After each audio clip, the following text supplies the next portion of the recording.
अगर आपका आधार card undefined दिख रहा है तो आप इसे कैसे सॉल्व करेंगे, आज की इस वीडियो में हम यही जानेंगे। मेरा नाम सागर, मैं पीएफ कंसल्टेंट हूं। जो आपको बताने जा रहा हूं ये एक अकेली वीडियो है जो इस टॉपिक पे आप देख पाएंगे। सबसे पहले रीज़न समझते हैं कि ये क्यों हुआ है। ये इसलिए हुआ है क्योंकि आपने आधार कार्ड आपका वेरीफाई था, लेकिन आपने अपने नाम में या डेट ऑफ बर्थ में कोई बदलाव कर लिया। नाम और डेट ऑफ बर्थ में बदलाव कर लेने से आपके पीएफ ऑफिस को ऐसा लगता है कि ये व्यक्ति का आधार कार्ड ठीक नहीं है, हम इसे दोबारा से वेरीफाई करने के लिए छोड़ देते हैं।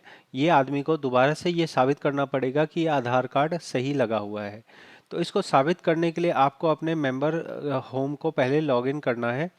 लॉगिन करने के लिए आपको किस तरह से स्क्रीन नज़र आएगी ये आप देख सकते हैं। यहाँ पे जब आप अपना लॉगिन करने जाएंगे तो आपको कुछ अलग से स्क्रीन नज़र आती है जहाँ पे आपको कंसेंट देने के लिए कहा जाता है। ये जो कंसेंट दिया जा रहा है ये आधार कार्ड का एक एक्स्ट्रा स्टेप है जिसमें आपको बार बार बार दिक्कत भी आ सकती है, आपको लॉगिन करने में दिक्कत आ सकती है। लेकिन एक बार लॉगिन कर लेने के बाद में आपको किस तरह से ये काम करना है, आगे कैसे बढ़ना है, वो अब मैं आपको लाइव दिखा रहा हूँ। इसी तरह से आपको ये करना है। आपने मेंबर होम में लॉगिन करने के बाद अपना इस तरह का कुछ स्क्रीन नज़र आएगा। अब आप अपना लेटेस्ट आधार कार्ड निकालो, उसमें देखो मेरे नाम क्या है, मेरा डेट ऑफ बर्थ क्या है। फादर नेम गलत होने से कोई फ़र्क नहीं पड़ता, एड्रेस गलत होने से कोई फ़र्क नहीं पड़ता, फ़ोटो चेंज करने से कोई फ़र्क नहीं पड़ता। फ़र्क पड़ता है सिर्फ नाम से, डेट ऑफ बर्थ से और जेंडर से। जेंडर 99.99% का ठीक ही लिखा रहता है, फ़र्क पड़ता है सिर्फ नाम और डेट ऑफ बर्थ से। अब आपको देखना है कि जो यहाँ नाम लिखा है, जो यहाँ डेट ऑफ बर्थ लिखा है, क्या वो मेरे आधार कार्ड से मैच करता है। अगर मैच करता है तो आपको सीधे सीधे कंपनी में कहना है कि मेरा आधार कार्ड का केवाईसी कर दीजिए। ये केवाईसी का काम स्टेप नंबर 2 है। पहले 90% लोगों के लिए स्टेप नंबर 1 करना पड़ेगा, फिर स्टेप 2 करना पड़ेगा। स्टेप 1 में जो आपकी गलती है उसको ठीक करना ज़रूरी है।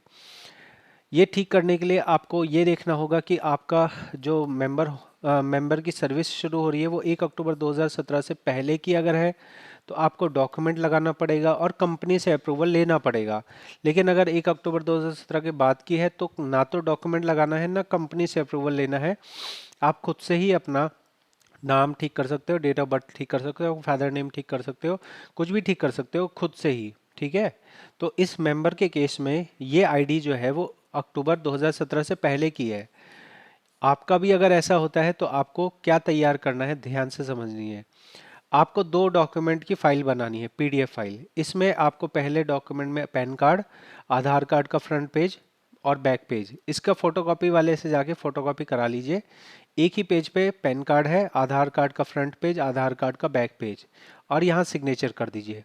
दूसरे डॉक्यूमेंट में आप यहाँ लगा सकते हैं 12th, 10th, passport, voter ID, कोई भी ऐसा डॉक्यूमेंट लगा देंगे जो आपके रिकॉर्ड से मैच करता हो। मतलब यहाँ पे और यहाँ पे दोनों में सेम ही रिकॉर्ड होना चाहिए, ये ध्यान रखना है आपको। ये रिक्वेस्ट सिर्फ और सिर्फ कंपनी के पास जाएगी, पीएफ ऑफिस का कोई रोल नहीं है। पीएफ ऑफिस से कुछ नहीं करेगा। और कंपनी वाला अगर चाहेगा तो आप अगर खाली पेज भी अपलोड कर दोगे तो भी वो उसको कर देगा, क्योंकि कंपनी को कोई ऐसा जांच नहीं है कि कंपनी के ऊपर जांच हो रही है कोई। लेकिन फिर भी आप सही कागज लगाएंगे तो कंपनी के लिए रिकॉर्ड सही रहेगा। इसको करने के लिए मैनेज में जाया जाता है, जॉइंट डिक्लेरेशन में जाया जाता है और ये करेक्शन की रिक्वेस्ट लगाई जाती है। यहाँ पे हमने इस मेंबर के केस में ऑलरेडी एक रिक्वेस्ट लगा दी है, इसलिए मैं एक नई रिक्वेस्ट लगा के आपको डेमो नहीं दिखा सकता हूँ। आप यहाँ पे और भी कोई वीडियो देख सकते हैं जिसमें नेम करेक्शन के प्रोसेस को दिखाया गया है। सारी वीडियोस में आपको प्रैक्टिकल डेमोन्स्ट्रेट करके दिखाई देता है। ये मेंबर के केस में मैं बड़ी मुश्किल से यहाँ पे करेक्शन रिक्वेस्ट लगा पाया हूँ, तो इसे मैं हटा नहीं सकता हूँ। इसलिए इस वीडियो में मैं आपको ये करेक्शन रिक्वेस्ट का प्रोसेस नहीं दिखाऊंगा, लेकिन ये आसान सा है, बहुत ही आसान है।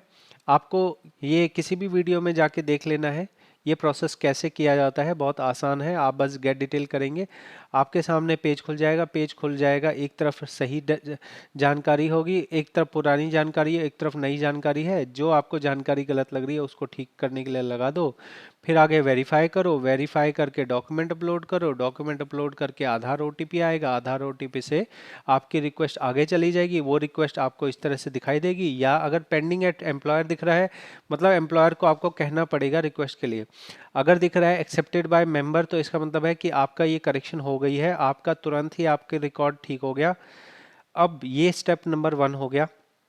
स्टेप नंबर 2 के लिए क्या करना है? स्टेप नंबर 2 के लिए आपको एम्प्लॉयर को रिक्वेस्ट करना है।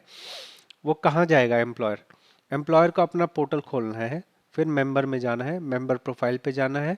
मेंबर प्रोफाइल में आपका यूएन नंबर टाइप किया जाएगा, गेट डिटेल किया जाएगा, फिर केवाईसी में जाया जाएगा। केवाईसी में वहाँ पे उसको 3 ऑप्शन आ रहे हैं, आधार कार्ड, पैन कार्ड, पासपोर्ट। उसे आधार कार्ड पे टच करना है, आपका आधार नंबर टाइप करना है, आपका नाम पहले से आ रहा है, उसको नीचे आके कंसेंट दे के वेरीफाई करना है। वेरीफाई करते ही आपकी रिक्वेस्ट यहाँ पे आ गई है और ये आपका अपडेट हो गया। यहाँ पे जहाँ अनडिफाइंड आ रहा है यहाँ वेरीफाई लिखा आ जाएगा। बस इतना करने से आपका ये काम कंप्लीट हो जाएगा। तो हमने 2 स्टेप में ये काम किया है। स्टेप 1 में अगर हमारी कोई करेक्शन है तो हमने करेक्शन लगाई, और स्टेप 2 में हमें अपने कंपनी से कहना है कि मेरी आधार कार्ड की केवाईसी दोबारा कर दो। कंपनियों को कई बार ये स्टेप नहीं पता होता है, तो इसके लिए मैंने बता दिया है। ये वीडियो आप कंपनी से शेयर कीजिए, कंपनी वाले इस काम को कर सकते हैं। उसके बाद आपका ये जो है सब तरह से ठीक हो जाएगा। फिर आप अपना जो भी नॉर्मल काम है वो आप कर सकते हैं, चाहे विड्रॉ कीजिए चाहे कुछ भी कीजिए। अभी आप देखोगे तो इस मेंबर का मैं कुछ भी नहीं कर पाऊंगा, क्योंकि यहाँ पे मेरा आधार कार्ड ठीक नहीं है। बोल रहा है कि लेटेस्ट ऑथेंटिकेशन आधार लगाइए एम्प्लॉयर के थ्रू। कंप्लीट जानकारी बता दी है, बहुत बहुत धन्यवाद। आप ज़रूर से इस चैनल को सब्सक्राइब करके सपोर्ट कीजिए। अगर आपसे ना हो रहा हो ये प्रोसेस, आप साइबर कैफ़े से कराइए। अगर नहीं आता है उनको या आपको भरोसा नहीं है तो आप मुझे कांटेक्ट करेंगे व्हाट्सएप में, आप मुझे डिटेल दे देंगे और मैं आपके सामने ही करूँगा। ये जो मैंने रिक्वेस्ट लगाई है, मेंबर मेरी स्क्रीन देख रहा था और स्क्रीन देखते हुए उसने मुझे डॉक्यूमेंट दिए, डिटेल दिया, मैंने उसे पीडीएफ में बनाया, पीडीएफ में बना के फाइल का नाम करके उसके बाद अपलोड किया। ओटीपी उसके सामने आया, उसके सामने रिक्वेस्ट गई, फिर आगे जाके उसको मैंने बता दिया भाई देख मेरा काम खत्म हो गया, अब कंपनी के पास में आपको जाना है, कंपनी से रिक्वेस्ट को करवाना है, तब जाके आपका काम होगा। मेरा अपना काम खत्म हो गया, ये मेंबर का काम हो जाएगा। ये प्रोसेस को मैंने कई लोगों के लिए किया है, इसलिए ये प्रोसेस ट्रायल टेस्टेड वेरीफाइड है। इसे आप फॉलो करके अपना काम ज़रूर से कर सकते हैं। आपको कोई दिक्कत हो कमेंट में बताइए। यहाँ पे आपको जो भी बताया जाता है ये 100% प्रैक्टिकल होता है, कोई फेक जानकारी नहीं है, किसी और की वीडियो देख के नहीं बनाया जा रहा है। बहुत बहुत धन्यवाद।